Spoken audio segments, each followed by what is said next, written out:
Salak Sabang adalah salah satu komoditi unggulan kita yang kita potensikan, yang kita akan kembangkan ke depannya. Salak Sabang memiliki unggulan-unggulan yang spesifik dibandingkan dengan salak-salak lainnya.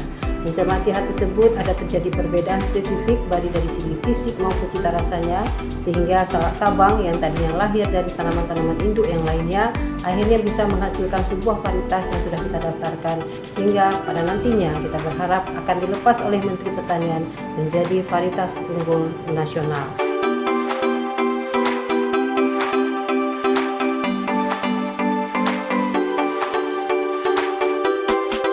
Salak lokal yang ada di Sabang hari ini adalah salah satu salak yang sudah ditanami dari tahun 90-an. Jadi lebih kurang kalau tidak salah informasi yang kami dapatkan pada saat kami di lapangan kemarin, dari tahun 1992 ini sudah mulai dilakukan dan petaninya sudah pernah dikirim ke wilayah Jawa, tepatnya di daerah Yogyakarta atau tepatnya di Sleman, yaitu salak pondok. Nah, namun ada proses yang sangat menggembirakan yang terjadi di Kota Sabang hari ini. Semua yang sudah ditanam ini lebih kurang ada 25 hektar. Ini sudah terjadi perubahan genetik dari daerah asalnya.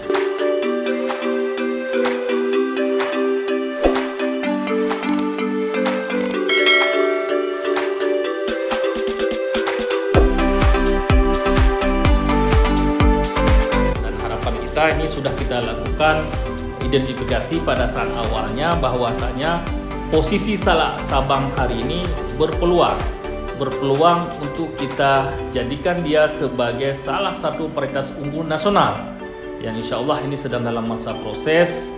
Dan posisi pada bulan Oktober yang lalu tanda daftar kepemilikan tanaman salak ini sudah keluar dari Kementerian Pertanian dan insya Allah akan kita serahkan kepada pemerintah Kota Sabang yang pemiliknya adalah wali kota. Jadi dalam hal ini mungkin sudah PJ wali kotanya. Nah, ini sangat penting. Artinya apa? Pada saat sudah dilakukan pelepasan berarti ini sudah legal dan dia sudah bisa berlabel. Nah, ini yang kami apa, dan tugas kami di UPTD BPSB TPHP di Istanbul Aceh hari ini adalah berupaya mendampingi dan juga ikut melakukan uji kebenaran terhadap status dari salak ini.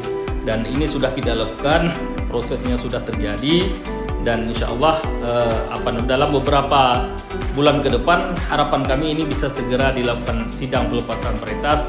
Dan insya Allah kita pemerintah Aceh melalui Dinas Pertanian dan Perkebunan Aceh akan terus berupaya mendampingi supaya memang petani ke depannya nanti dia memahami bagaimana seluk-beluk dia melakukan terhadap perbanyakan benih dan bagaimana nanti upaya supaya benih ini bersertifikat.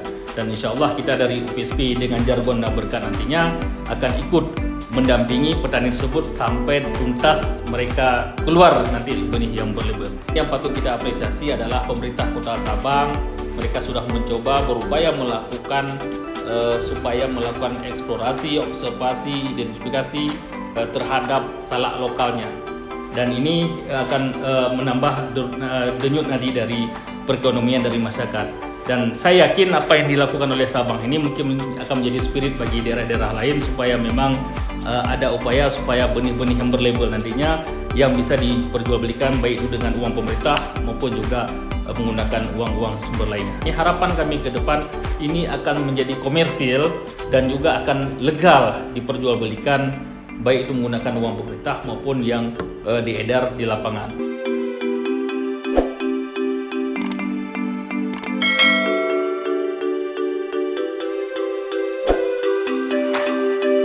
Kami menghimbau teman-teman di kabupaten, terutama dinas teknis yang ada di sana, untuk dapat menginformasikan komoditi-komoditi yang memiliki nilai jual ini kepada petugas-petugas kita seperti PBT kita, pengawas benih tanaman yang ada di kabupaten kota, pada penyuluh kita, pada POPT maupun pada petugas-petugas lainnya yang ada di kabupaten, sehingga nanti ini bisa diinformasikan kepada kita. Kita nanti akan turunkan tim. Kita akan turunkan tim dari bidang teknis dan UPTD untuk melihat, mengidentifikasi, pokoknya semua prosedur secara aturan di perbenihan itu insya Allah itu akan kita lakukan.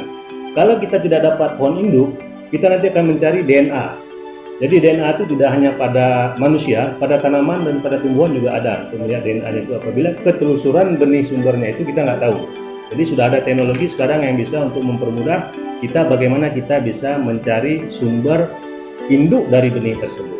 Yang terakhir, mungkin kita terus support dengan kemampuan anggaran kita yang mungkin sangat terbatas, tapi kami yakin dengan kerjasama kita, insya Allah kawan-kawan di kabupaten kota yang akan menginformasikan, yang membantu kita untuk turun ke lapangan, kawan-kawan di BHTBP dan BPSB, dan juga dengan dukungan Kepala Dinas Ibu Cuti Jaimah dengan seluruh bidang teknis, setelah kami yakin beberapa tahun ke depan, benih-benih lokal yang ada di Aceh ini akan mampu untuk bersaing dan menjadi raja di negeri sendiri dengan tidak lagi kita membeli pada luar provinsi Aceh, kecuali pada benih-benih tertentu yang memang itu tidak ada di Aceh. Setelah ini, salak Sabang ini akan dilepaskan oleh Menteri Pertanian, nanti kita akan kembangkan dan kita akan tanam beberapa daerah nantinya. Dan spesifiknya daerah penghasilnya adalah di kota Sabang. Salah satu kebijakan dari pemerintah Aceh melalui Dinas Pertanian dan Perkebunan Aceh dalam menciptakan varietas-varietas unggul lokal yang menjadikan sebuah varietas unggul nasional adalah kita bagaimana mencari plasma-plasma nurfah yang berada di daerah dengan komoditi-komoditi spesifiknya untuk kita gali, kemudian kita nilai dan kita angkat potensinya sehingga menjadi komoditas unggulan nasional. Banyak sudah varietas itu yang sudah kita lakukan, salah satu seperti bawang merah gayo, kemudian jeruk kuprok gayo, kemudian baru-baru ini juga sudah lahir petai untuk Aceh Raya, kemudian ada juga jengkol di Kabupaten Abdia dan sebagainya.